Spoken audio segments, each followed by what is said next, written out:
Hey guys!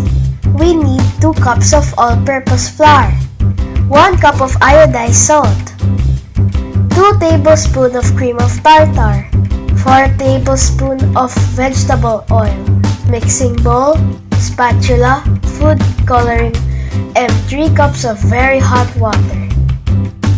Now let's make Play-Doh. First, pour the flour in your mixing bowl.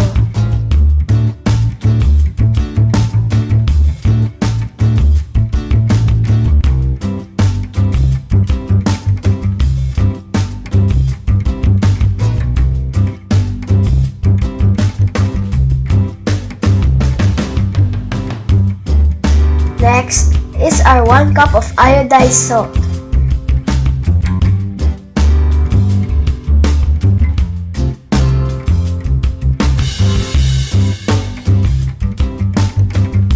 Then our 2 tablespoons of cream of tartar.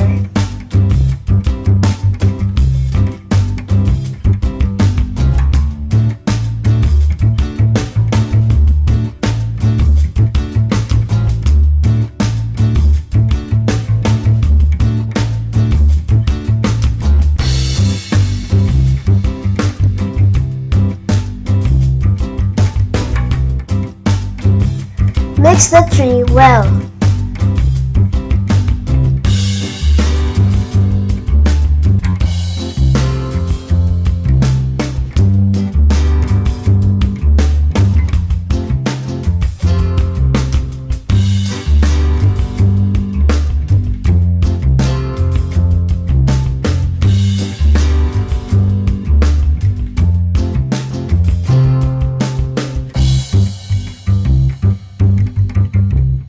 After mixing the 3 dry ingredients, pour our 4 tablespoons of vegetable oil.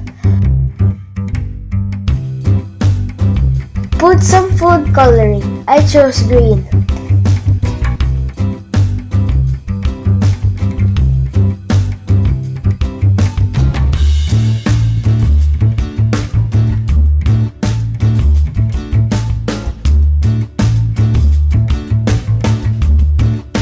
Now add 3 cups of hot water.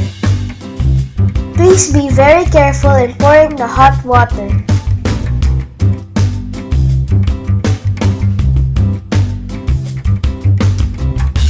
All that's left to do is to mix it until it forms a dough.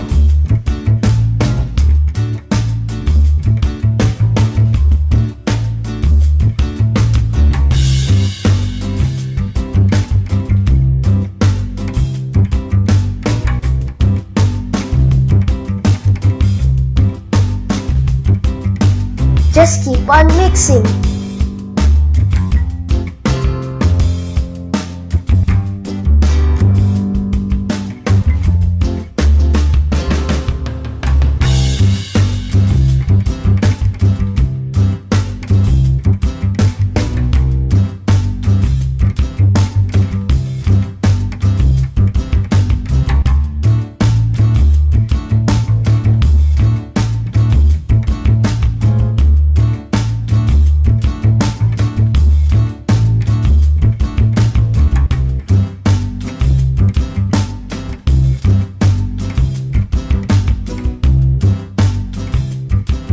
I think we succeeded.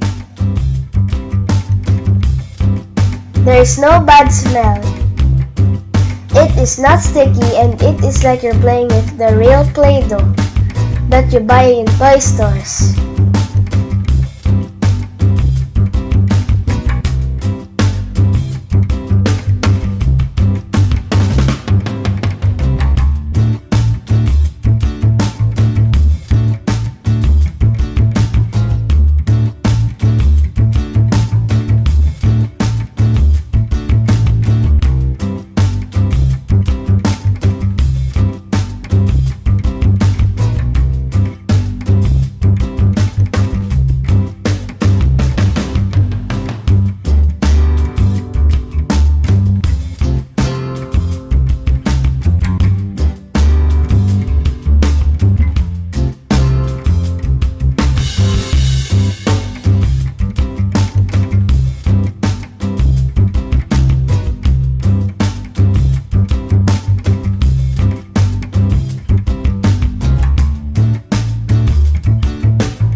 you go.